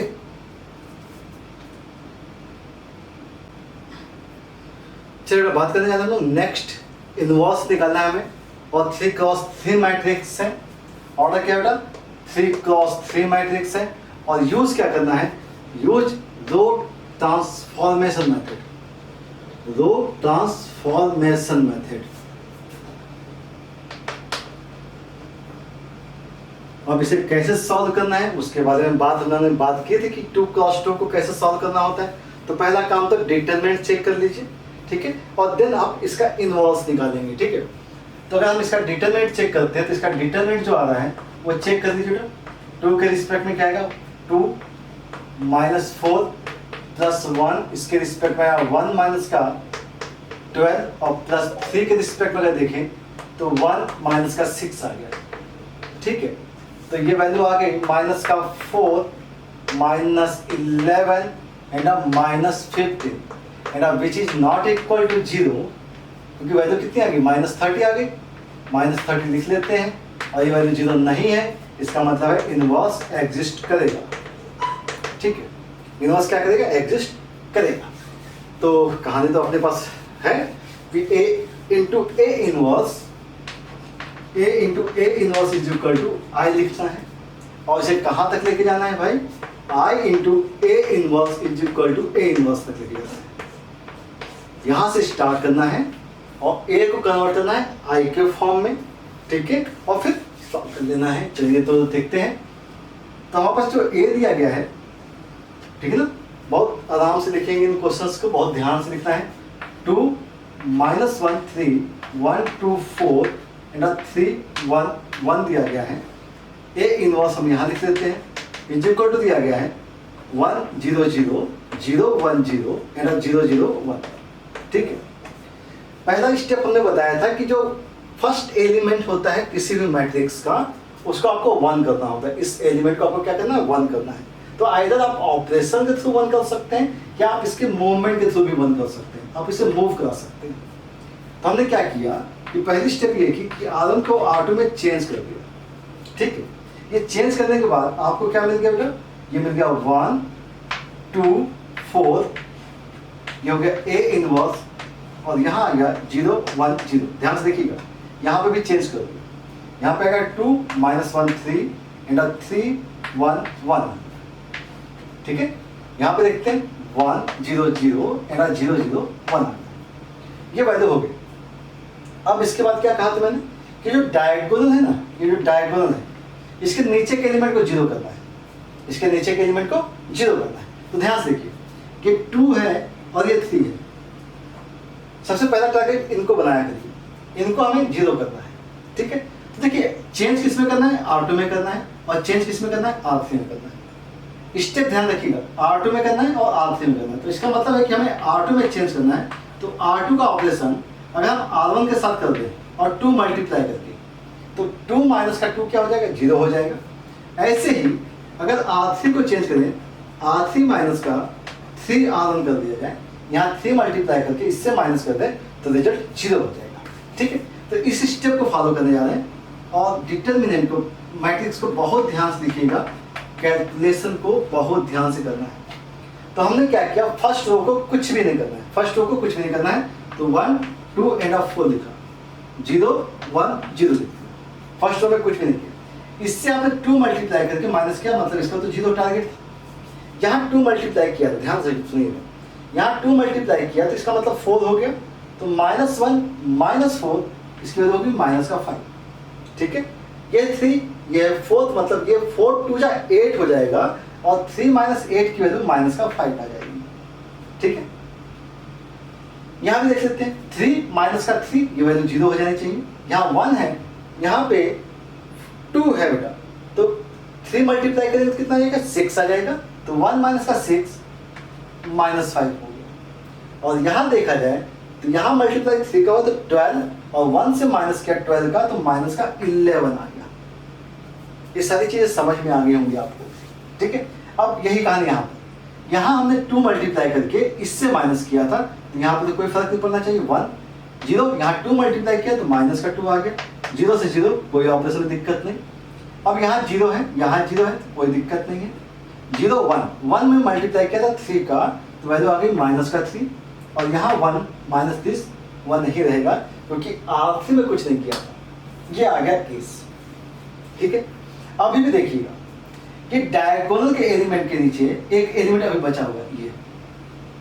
ठीक है ना, तो जैसे 2 एलिमेंट 0 हो जाते हैं, तो ऑपरेशन जो होता है वो इन दोनों एलिमेंट के बीच में होता है, 2 ऑपरेशन। ठीक है ना, इन दो रो के बीच में होगा, क्योंकि अगर हम इसके साथ ऑपरेशन करेंगे तो यहाँ पे नंबर्स चेंज हो जाएंगे। तो हमेशा ऑपरेशन किस में करना है, R2 और R3 के बीच में, और ये दोनों नंबर इक्वल भी दिख रहे हैं, तो आसान भी है। तो हमने क्या किया कि अगली स्टेप में हमने R2 को चेंज किया है, सॉरी R3 को चेंज किया है, R3 माइनस का R2, क्योंकि दोनों नंबर इक्वल हैं, तो माइनस करेंगे तो रिजल्ट क्या आ जाएगा, 0 आ जाएगा। तो हमने क्या किया, R1 में कुछ भी नहीं किया। R1 क्या बेटा, 1 2 4 1 2 4, ये हो गया A inverse is equal to, first row क्या है, 0 1 0 0 1 0।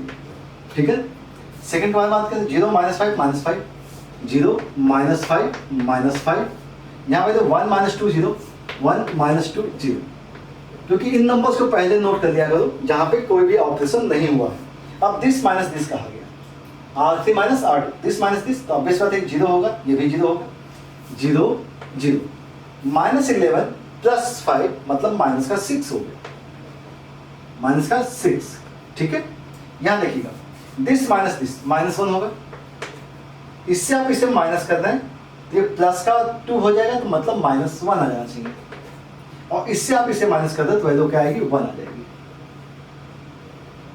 ठीक है, यहां तक की बात समझ में आ गई कि डायगोनल के नीचे का एलिमेंट हमने क्या कर दिया, 0 कर दिया। ठीक है, अब इसके बाद क्या करना, इसके बाद हमने बताया क्या था कि डायगोनल के एलिमेंट्स को हमें क्या करना है, 1 करना है।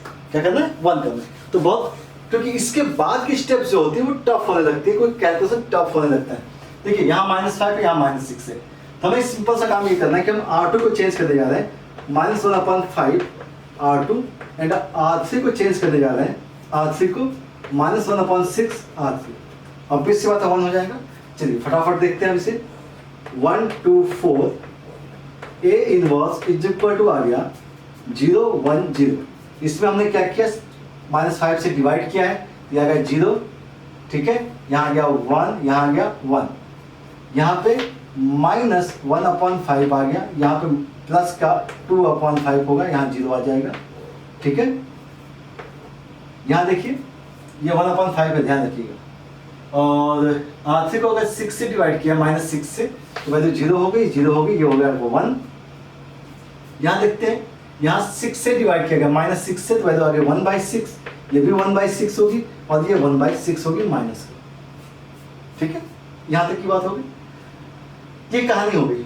अब क्या करना है, डायगोनल के एलिमेंट के, डायगोनल के ऊपर के एलिमेंट को 0 करना है। तो जैसे हमने बात की थी कि डायगोनल के इन 2 एलिमेंट को पकड़ते हैं, ऐसे ही डायगोनल के इन 2 एलिमेंट को पकड़ लीजिएगा, इनको 0 करना है, इनका टारगेट है, और इनका ऑपरेशन जो होगा वो फर्स्ट के साथ ही करिएगा, इसके साथ। ठीक है, देखिए ध्यान से देखिएगा, R1 को हम चेंज करने जा रहे हैं, R1 माइनस का 4R3, 4 मल्टीप्लाई करके माइनस कर लेंगे। ठीक है, और R2 को चेंज करने जा रहे हैं, R2 माइनस का R3, R2 से R3 को माइनस कर दीजिएगा। ठीक है, R2 में चेंज कर रहा हूँ। ठीक है, तो अगली स्टेप 1, यहाँ पे क्या आएगा, 1 आएगा। 2 से इसे माइनस किया है तो 2 ही आएगा। 4 से इसे 4 माइनस किया, 0 आ जाएगा। ठीक है, इससे आप इसे माइनस कर रहे हो, R2 माइनस R3, तो ये 0 हो गया। इसे माइनस किया 1 आएगा, इससे माइनस किया 0 आ जाएगा, और यहाँ तो कुछ किया ही नहीं हम लोगों ने।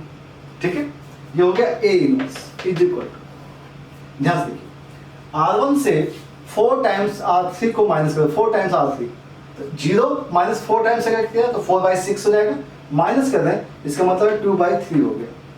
ठीक है, 2/3, 1 है यहाँ पर, 1 माइनस का 4/6 किया आपने, 1 माइनस 4/6, तो 1 माइनस 4/6 कितना होगा, 1 माइनस 4/6 का मतलब 2/6 होगा, और वैल्यू आएगी 1/3। ठीक, ऐसे ही 4, ये 0 है, 0 से आपने 4 टाइम्स माइनस किया, इसका मतलब प्लस का 4/6, और वैल्यू आएगी 2/3। ठीक है, वैल्यू क्या आएगी, 2/3। अब बात करते हैं R2 से R3 को माइनस किया, तो -1 -1/6। अब देखिए टफ हो गया ये चीज, तो इसको बगल में कर दिया करिए, -1/6। ठीक है, वैल्यू कितनी हो गई, 30, -11/30। ठीक है, तो -11/30 आ गया। ऐसे ही 2/5 माइनस का 1/6 किया, 2/5 माइनस का 1/6 किया, तो यहाँ पर भी 30 आ गया। 12 माइनस 5, 7/30 हो गया, 7/30। इससे आपने इसको माइनस किया, तो ये वैल्यू 1/6 ही आएगी, कोई दिक्कत नहीं है। यहाँ तक की बात हो गई है। आखिर में आपने कुछ किया नहीं था, तो आपने 1/6 लिखा, 1/6 लिखा, एंड अब -1/6 लिखा। अभी केवल एक ऑपरेशन बच गया है, क्योंकि डायगोनल के नीचे का ऊपर का एलिमेंट ये 0 करना है। ठीक है, अब इस ऑपरेशन के लिए हमें क्या कर देते हैं कि R1 को R2 के साथ ऑपरेट कर दीजिए। तो R2 को हम चेंज करने जा रहे हैं, R2 माइनस का 2R1, 2 टाइम्स R1 कर दिया। ठीक है, तो वैल्यू क्या आ गई, देखिएगा ध्यान से, 1 2 0, सॉरी R1 में चेंज करना है, गलत हो गया है, R1 में चेंज करना है, R1 हो गया, ये R1 हो गया, और ये R2, 2 टाइम्स ये होगा, ये गलत हो गया। तो 1 से 1 ही रहेगा, यहाँ पे 2 माइनस का 2 किया गया, 2 माइनस 2 हो जाएगा, तो ये 0 हो जाएगा, 0 माइनस 0 0 ही रहेगा। यहाँ पे 0 1 0 और 0 0 1, यहाँ पे कुछ नहीं, A inverse is equal to, जो कहानी है वो यहीं पे दिक्कत करेगी, वो यहाँ पे देख लेते हैं। देखिए -2/3, और ये माइनस का 2 टाइम्स, तो प्लस का 22/30 हो गया। ध्यान से देखिएगा, -2/3 और प्लस का हो जाएगा, क्योंकि माइनस का 2 है ना, तो प्लस का 22/30 हो जाएगा। 22/30 हो गया। ठीक है, अगर हम इसका एलसीएम देखें तो 30 आ जाएगा, ये हो जाएगा माइनस का 10 और प्लस का माइनस का 20 और प्लस का 22, तो वैल्यू क्या आ गई बेटा 2/30 आ गई, 2/30 आ गई, और ये वैल्यू यहाँ पे आ गई 2/30।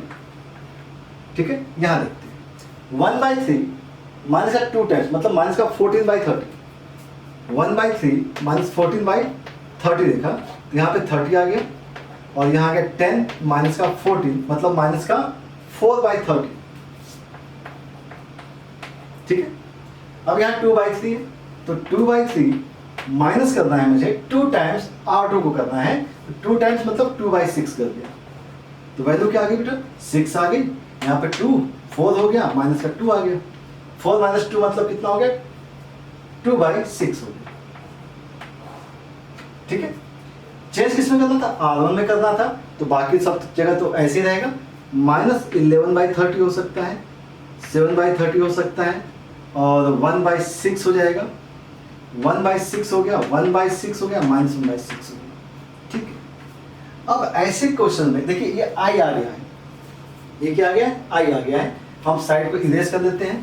ठीक है, और ऐसे क्वेश्चन में गलतियां हो जाती हैं, लेकिन तरीका ध्यान रखिएगा कि प्रोसीजर इसी टाइप से फॉलो करते हैं।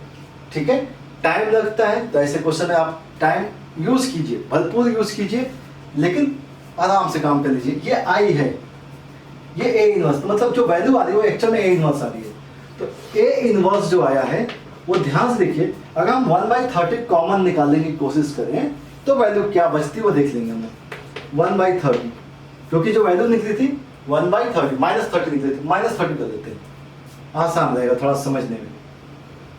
ठीक है, -1/30 कर दिया, 30 कॉमन निकाला है तो मतलब माइनस का 2 आएगी, -2 + 4, यहाँ से 30 कॉमन निकाला बेटा, तो यहाँ पे क्या होगा 5 ऊपर 5 नीचे मल्टीप्लाई मतलब 10 हो जाएगा, तो माइनस का 10 आना चाहिए।